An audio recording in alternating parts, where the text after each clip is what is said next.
My name is Robert Sevilla. I'm a full-time artist here in Spokane. I also have a radio show, talk radio show on KYRS, and it's called Creative Mindset. It's about keeping your mind open and always learning new things. And it's a lot about what I consider, I guess, three components that keep us together, which would be body, mind, and heart or soul. When did you start the station? Or when did you start the show? I started that, I think it's coming up on 3 years now. And it was it's nothing I ever wanted. I mean, I don't really enjoy being on camera. I don't like the sound of my own voice. I don't like leaving voice messages, but I do like doing things that make me feel uncomfortable. And that was really what got me to do it. Because without inquiring, within, I think it was 40 minutes, I had a radio show with someone asking. They're like, hey, how do you feel? What do you feel about radio? And before I started asking some questions, they're like, we sent your name on.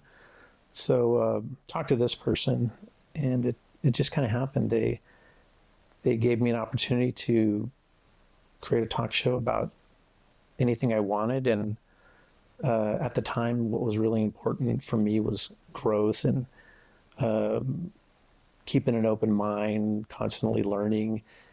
And and one of my pillars that I like to bounce off of is getting out of my own head and then getting into other people's. And it's just been a kind of a cool thing of just being always able to learn about someone else. It's like scheduled time for someone else. And what kind of people do you have on the show? Man, I have everybody. I have like historians. I have a lot of, I like history. I like local history. I like, obviously, like history that will authentically excite me. So I dig like Bible stories, even though I know there's lots of people out there, but I like kind of a little bit different Bible stories, maybe controversial, like the Adam's first wife, Lilith. I've heard the name, but I never knew how it applied, and learned about that. Had some guests come on. What else have I had? I have sex therapists come on. I've had grieving counselors come on, because I think grief, as I know it, kind of fits in a little different. It's complicated. What else? I have a lot of psychologists on, family therapists, just kind of unlocking maybe or finding ways of getting through blocks, understanding and having compassion for yourself. I like that. Those are maybe the more quantifiable modalities, but I like healers that are even kind of harder to like qualify that something's actually happening, but it might be a little more on the faith-based, I guess, not in one like Christianity faith, but I like those alternatives of things that can kind of come at you in a different way. And for me as an artist, that's how I move through things. If I have a creative block, creatively I look at something that doesn't look good, and I look at my drawing and it's got a lot of straight lines. I just put a lot of curves. I just go to the polar opposite of it. So, or I just try to do something. I just try to trick myself into thinking different. But that's how I push myself. But when it comes to these cool modalities, like I've had Kundalini activation process people come on, and it's a mystery of what Kundalini is, and then how it actually applies. But when you can get someone in to talk to you about it firsthand, it's like better than a book.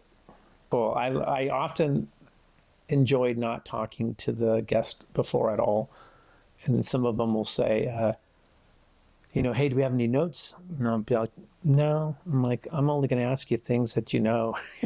This isn't an expose. And then before the show, I asked that they get there 15 minutes before. Sometimes I get into talks and I can't help but like start to dig deep, and then I'll just say, I'm going to save it just so I can hear it for the first time on on the radio. What have you learned about people since you started doing this that you maybe didn't know before? You know what's funny? I don't think I've learned anything surprising about people, because I've always thought that they were the most like, I think people are I like to solve problems. I like the novelty of something new and interesting. And I've always known that the best thing is new people, new and interesting people. I feel like I've learned more about myself. Where does that curiosity and conversational approach to people come from? Was it always that way, even when you were a kid? I think as a kid, I was probably more self-centered.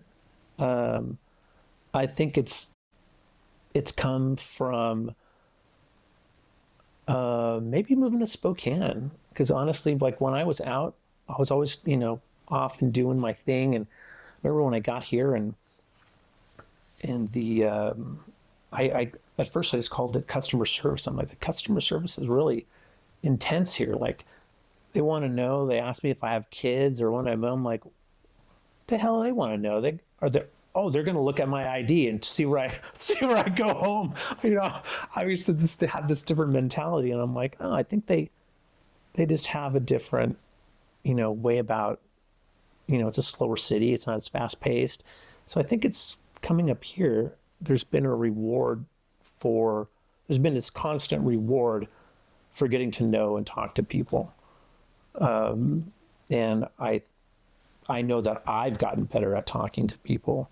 And then I find that if I get vulnerable and then they get vulnerable, then like my favorite is to get into these like contests of like who can go the deepest, and you end up getting in these cool conversations.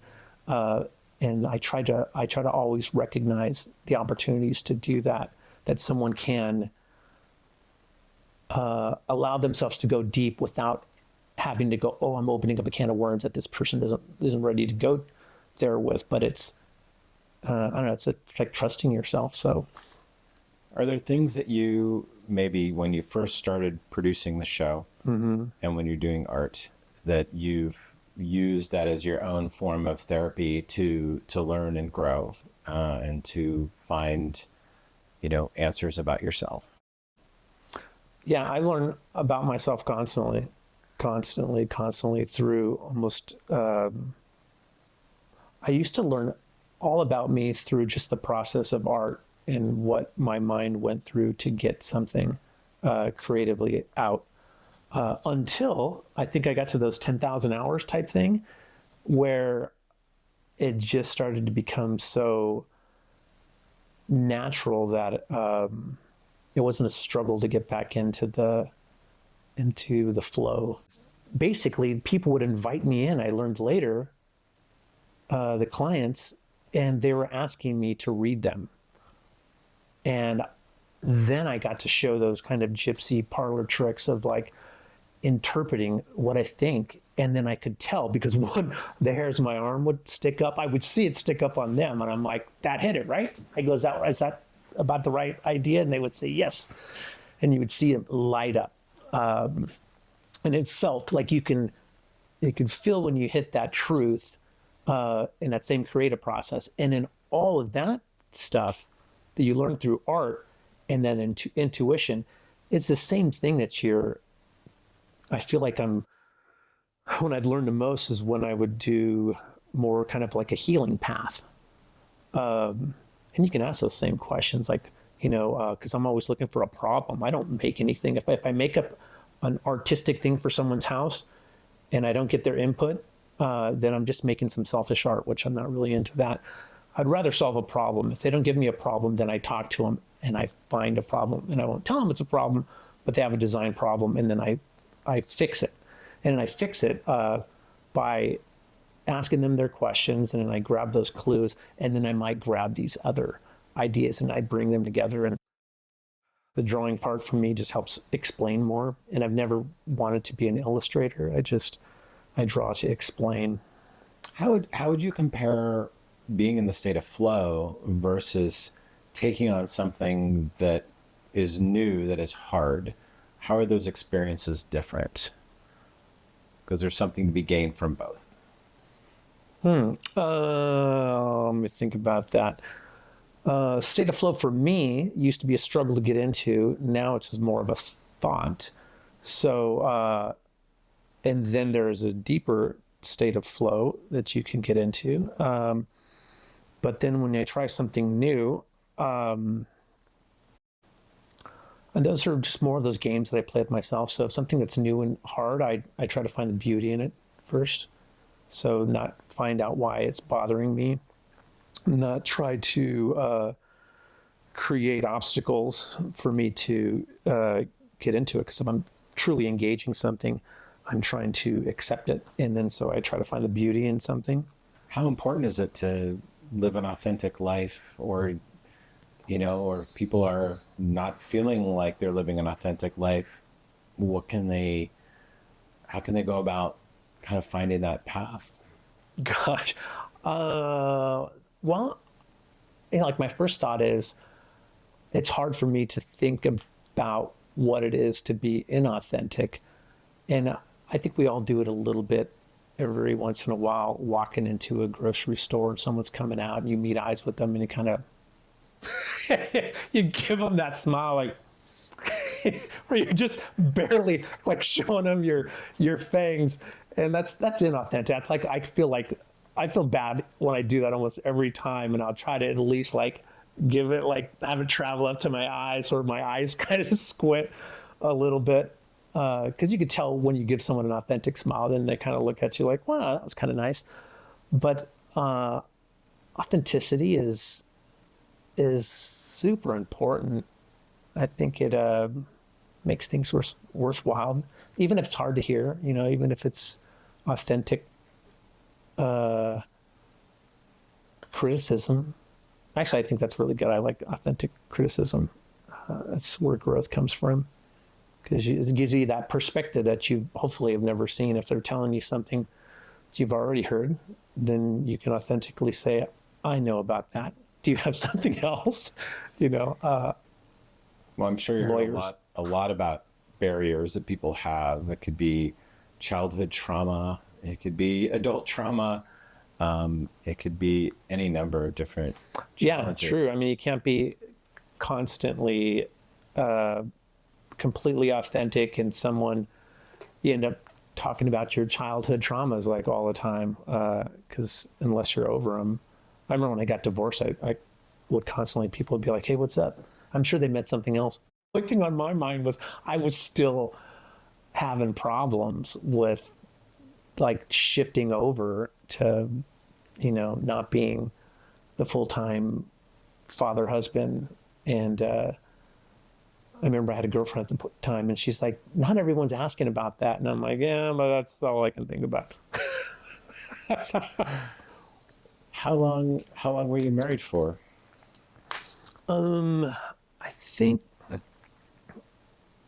probably altogether we're together about 18 years, but married like 12. If the Robert of today, with all the people you've met with and all the experiences you've had, could go back and talk to the younger version of you, at that time in your life, what kind of advice would you give him? Maybe be more patient. Be more patient. Like, just like the same thing of like right when I'm about to quit, these are the lessons I'm learning where I'm like, try one more thing. So I would say, be more patient. Like right when you're about to leave, Robert, like try something to make it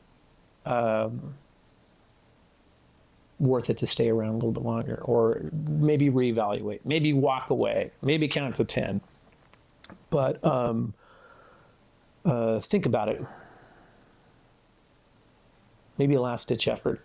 And when I would teach classes, drawing classes, and And I would always take the opportunity to, when someone would get, when I would hear a crunching of their paper to throw away, I would go and I'd pull, because I heard this from another teacher, and it was so profound. And he would, somehow you'd catch him before.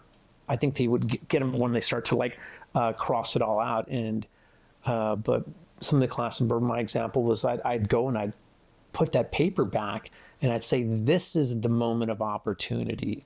This is where all your learning happens. I go, draw on the top of that as hard as you want, a brand new drawing, but change it, because now you don't care, and now you have all the freedom if you can care.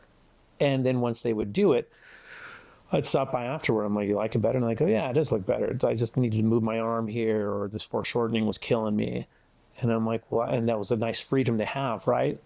And they're like, yeah. And then it's like, it's always been there. The freedom's always there. I think we've all felt that way, where we've wanted to crumple something up and throw it in the trash can and just walk away.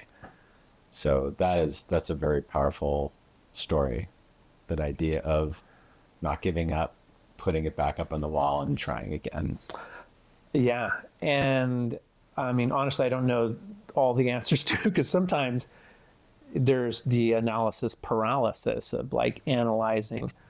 But I think quitting is not a good habit to get into. So you've been a little bit of a guinea pig, working with and talking to so many different healers. And, you've met with them and you've tried lots of different modalities. Have there been any that have stood out as particularly interesting to you or meaningful to you? Yeah, gosh, let's see. On the healing side, I think the one I'm probably the most fascinated with is the Kundalini activation. I asked her, I'm like, to sum it up, and I was like trying to like get her to mansplain it to me. And she's so perfect. And I go, give me like a boiled down, like, is there a one word you could tell me? And she goes, surrender. And I was like, damn, that's like, what's one of the best, deepest ones you can think. I'm like, I can think of. And we did a session or two, and I could feel that's where things change, right at that point of surrender. And then it's a mystery to know. It's a mystery. It's strange, the fact that once you can feel your body surrender and your mind surrender, there's this energy on the other side. And it's crazy why it's there. And if you ask her, she says it's love. And I like that idea. So maybe that's why I'm definitely open to it. What is love? I don't know. I used to think it was just one thing. Now I think it's the one thing. I thought it was like a relationship, but it's not. It's maybe it's a way that you feel or look at something, or maybe it's the way that you interpret something. I think the term unconditional love, when people say unconditional love without attachments, they're like different things. And I used to think they were the same. That unconditional love, I think, it seems like the deepest. It seems like you love whether it can love you back. You love whether it's even a non-organic, And what about love for oneself? And I think that could. I think that learning how to love oneself could have more to do than taking a salt bath or cooking your favorite food. It could just be being your best friend. Like, I know that I can be the best friend I could be a really good friend. And then when I take that to heart, I know that I haven't unconditionally loved myself perfectly, because when I flip that to test it on myself, can I be my best friend? And I think, yeah, I could do that. And I think how wonderful that would be. And people, we're really good at putting conditions on ourselves. It's one thing to love someone else in an unconditional way, and we're people, we do the best we can. But it's another thing to love yourself. And I think that's something that we come across a lot, which is folks have a hard time feeling worthy of love. And being a parent, me and talk about teaching lessons. What kind of lessons do you think you'd want your kids to know about feeling worthy of self-love? Huh. Well, I think I'm like in it right now. I've got an 18-year-old and a almost 16-year-old, and they're really good kids, and I'm enjoying watching them grow up. And I've learned later in life to kind of balance out this balance between. I think when I was younger, I was selfish because it was all just about me and about getting out of LA or the pocket of town that I was in, kind of a little Mexican ghetto. And I just wanted more for myself. So I just aggressively got out of there by studying, by doing whatever I needed to get out. And I see it in my kids. They just don't have that that hard drive. I think innately they're going to be challenged once they find a true passion. They'll be hard pressed not to feel that pressure of wanting to produce. Looking ahead, we reach these milestones in our lives, and our kids are getting older, and we start thinking a little bit about the future. What adventures lie ahead for Robert? Right. Yeah, that's a legit question. So my last 20 years have been this design, fabrication, architectural elements, and I'm moving away from that slowly. And one of it is that there's some like physical, like abilities, like lifting heavy stuff, and I don't honestly like getting that dirty. I wear like surgical, like examination gloves and stuff when I'm working, because I just don't like this stuff under my. That's not my purpose, is to get dirty. My purpose is just to be able to make something, and welding is just so quick and fast and permanent. So I've been thinking about what it is that I would do, and I don't want to walk away from this art thing because I've learned so much from it, but I think it's all part of. So I think it might have to do with, you asked me what I want to do moving forward. I think it's going to involve maybe like what most people do later in life, is just kind of teaching. Because in the end, like all this cool stuff that I've learned, I don't know if my boys will be, I don't want to force them to do what I do, even though I have a wealth of knowledge in what I'm doing, but I don't want to give it to someone who doesn't want it. But I definitely enjoy teaching to the point where I can give that person just enough to, move on to next step, whatever that might be. Well, do you realize that you've had a positive impact on many people? Oh, I've definitely made cool friends by giving what I could when I have it. And that, I think that's important. I think it's a good part of what makes me happy. Well, Robert, I want to thank you very much for taking time to sit down today and chat. It's been a real pleasure. Cool. Well, thank you. So this has also helped me kind of process where it is I'm going. And as an interviewer, I don't get a lot of people ask questions about me. So when you do, it's fun to contemplate and think about what are those things. So thank you.